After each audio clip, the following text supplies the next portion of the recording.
Now we will start with question number 5 of thinking about the text of the chapter A Letter to God. And the question is, are there people like Lencho in the real world? What kind of a person would you say he is? You may select appropriate words from the box to answer the question. So here are few words given in the box: greedy, naive, stupid, ungrateful, selfish, comical, unquestioning. And the answer is, no, it is hard to find people like Lencho in reality. Lencho is naive. Naive means a person who lacks experience. ऐसा आदमी जिसके पास experience की कमी है. So Lencho is naive and unquestioning because of his innocence, lack of judgment about the actual physical existence of God. तो answer क्या कहते हैं कि लेंचो जैसे आदमी को पाना रियलिटी में नामुमकिन है. लेंचो इज अ नाइव, वो ऐसा आदमी है जो एक्सपीरियंस लैक करता है, जिसमें एक्सपीरियंस की कमी है. And he is an unquestioning man, वो ऐसा आदमी है जो भगवान की एग्जिस्टेंस पर, कि ईश्वर है या नहीं है, इस पर उसका कोई क्वेश्चन नहीं है. उसको इतना विश्वास है कि भगवान है ना. And why it is happening, ऐसा क्यों है? बिकॉज ऑफ हिज इनोसेंस, क्योंकि वो बहुत भोला भाला है. इनोसेंस मीन्स भोला भाला. And lack of judgement about the actual physical existence of God, और भोला भाला होने की वजह से उसको जजमेंट नहीं है, उसको आइडिया नहीं कि वाकई में भगवान जो है फिजिकली एग्जिस्ट करते हैं या नहीं, भगवान वाकई में होते हैं नहीं. उसके हिसाब से भगवान है. And he was not surprised on receiving the reply from the Almighty, और यही रीजन है जिसकी वजह से वो बिल्कुल भी सरप्राइज नहीं होता, बिल्कुल भी हैरान नहीं होता जब उसको भगवान की तरफ से कोई रिप्लाई या कोई आंसर आता है. Also he is ungrateful in some manner because on seeing 70 pesos he is not happy but instead complained about the missing 30 pesos. और हम ये भी कह सकते हैं कि वो थोड़ा अनग्रेटफुल है, थोड़ा सा अनथैंकफुल भी हो रहा है ना, in some manner. Because on seeing 70 pesos, क्योंकि जब उसने रिप्लाई में देखा कि एनवलप के अंदर सिर्फ 70 pesos है, ही इज नॉट हैप्पी, वो बिल्कुल भी खुश नहीं हुआ. But instead complained about the missing 30 pesos. उसने क्या किया, इवन जो 30 pesos उसको कम थे उसके बारे में वो कंप्लेन करने लगा था. Now question number 6. There are two kinds of conflict in this story, between humans and nature and between humans themselves. How are these conflicts illustrated? Conflict means विरोधाभास, है ना. conflict होता है जिसमें आप क्या कर रहे हो, किसी एक डिसीजन को आप नहीं ले पा रहे हो, कुछ आपके बीच में क्या है, विरोध है, कुछ विरोधाभास है, उसको बोलते हैं conflict. And the answer is, the story A Letter to God depicts two types of conflicts. इस story A Letter to God में दो तरह के कन्फ्लिक्ट्स को, दो तरह की विरोधाभास को दिखाया गया है, डिपिक्ट किया गया है. डिपिक्ट मीन दिखाना. One between human and nature and the other among human themselves. The first conflict is between human and nature. जो पहला कन्फ्लिक्ट है, जो पहला विरोध है, वो किसके बीच में बताया गया है? ह्यूमन और नेचर के बीच में, इंसान और प्रकृति के बीच में.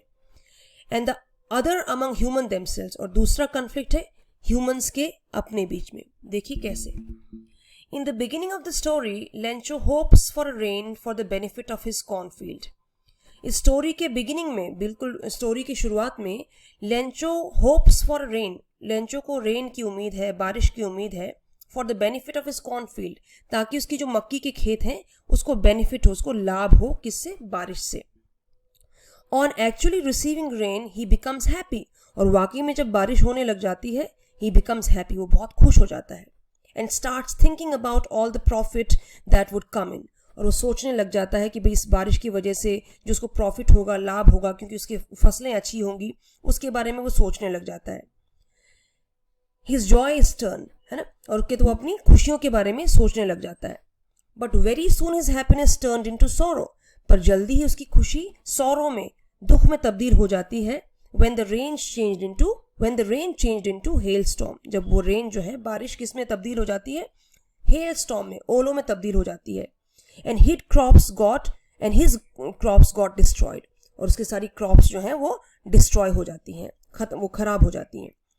So this depicts the conflict between man and nature. तो इससे क्या एग्जाम्पल मिलता है कि किसके बीच में कन्फ्लिक्ट है, विरोध है, आदमी और नेचर के बीच में। क्योंकि लेंचो ने सोचा था बारिश होगी और बारिश से उसकी क्रॉप अच्छी होगी, बारिश तो हुई पर बारिश किस में तब्दील हो गई, हेल स्टोन्स में तब्दील हो गई और उसकी सारी फसल खराब होगी। तो इससे कन्फ्लिक्ट का पता चलता है मैन और नेचर के बीच में। Okay, the second conflict arises when Lencho starts doubting the honesty of post office employees who actually helped him with the money.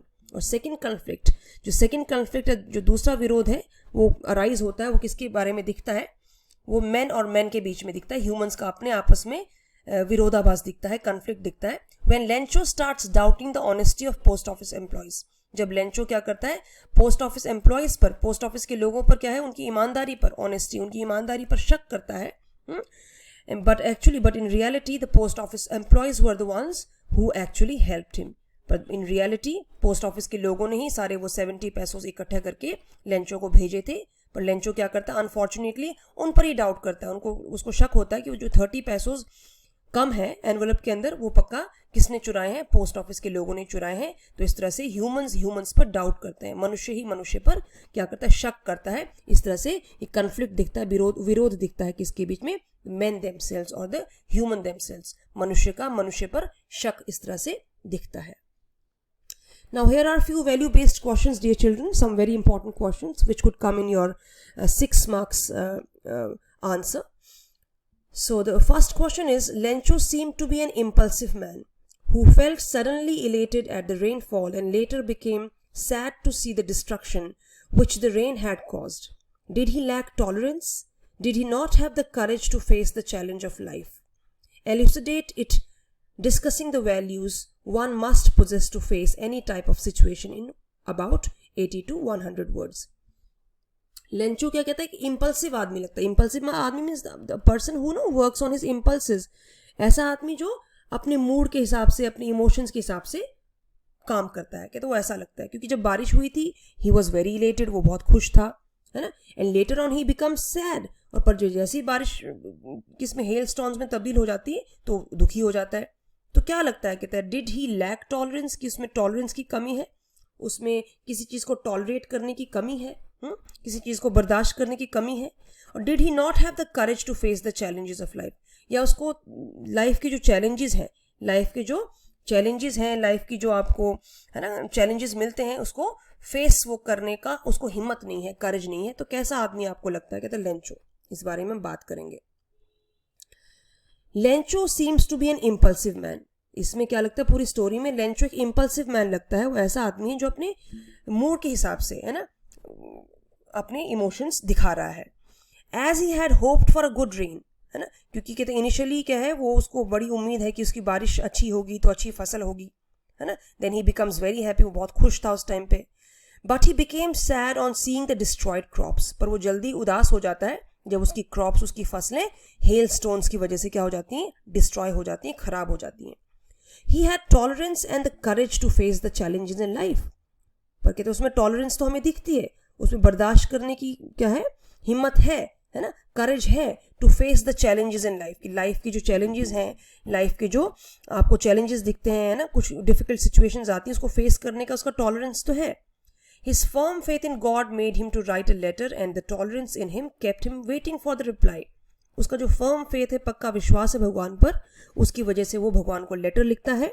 और उसकी जो टॉलरेंस है, उस टॉलरेंस की वजह से, है ना, जो उसमें जो क्या है, टॉलरेट करने की हिम्मत है, उसकी वजह से वो भगवान के लेटर का रिप्लाई का वेट भी करता है।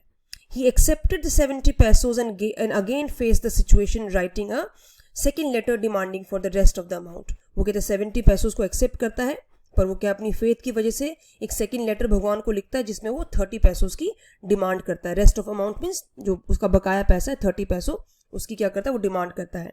In the same manner one must face the situation courageously. तो कहते हैं लेंचो की तरह ही हमें जिंदगी की जो सिचुएशंस हैं, जिंदगी के जो चैलेंजेस हैं, उसको करेजियसली, बड़ी हिम्मत से फेस करना चाहिए। And be tolerant to overcome the difficulty, और हमें टॉलरेंट होना चाहिए, हमें क्या है, बर्दाश्त करनी चाहिए। कौन सी चीज़, टू ओवरकम द डिफिकल्टी। जिंदगी में जो अगर डिफिकल्टीज आती हैं, कोई मुश्किलें आती हैं, उसको फेस करने के लिए, उसको ओवरकम करने के लिए, उस पर जीत पाने के लिए हमें कहता है क्या करनी चाहिए, हमें हिम्मत कभी नहीं हारनी चाहिए. Okay, now the next is, this is very important question. Question number 3. Humanity still exists. This is what we get to know after reading a letter to God, in which firm faith in God of a poor farmer and helpfulness of a post office employees are aptly depicted. Thought. Write a paragraph on the values in it in about 80 to 100 words. And this question has come in CBSE 2012 exam. तो कहते humanity still exist, जो मानवता है अभी भी exist करती है ना. तो कहते हैं इसमें स्टोरी में कुछ ऐसा हुआ जिससे हमें लगता है कि मानवता अभी भी एग्जिस्ट करती है, उसके बारे में एक पैराग्राफ हमें लिखना है. After reading a letter to God our faith in humanity turns stronger. तो ये chapter a letter to God पढ़ने के बाद हमारी जो फेथ है, विश्वास है ह्यूमैनिटी पर, मानवता पर, वो और भी स्ट्रॉन्ग होता है. We learn from the story that there still are people who help others without the selfish motive. ये स्टोरी पढ़ के हमें पता चलता है कि दुनिया में कुछ लोग अभी भी ऐसे एग्जिस्ट करते हैं, ऐसे हैं who help others without any selfish motive, जो दूसरों की मदद करते हैं बिना किसी सेल्फिश मोटिव के, बिना किसी स्वार्थ के. और इसमें स्टोरी में कौन है वो आदमी? The postmaster and the post office employees set an example for every one of us to be kind and compassionate. इस स्टोरी में जो पोस्ट मास्टर हैं और पोस्ट ऑफिस के एम्प्लॉयज़ हैं वो हमारे सामने एक एग्जाम्पल सेट करते हैं, है ना. टू बी काइंड, कि हमें क्या करनी चाहिए, दया दिखानी चाहिए. एंड कंपैशनेट होना चाहिए. कंपैशनेट होना चाहिए मीन्स हमें लोगों के लिए कंपैशन दिखाना चाहिए, दया दिखानी चाहिए, है ना. इस तरह का कहते हैं मैसेज वो हमें देते हैं.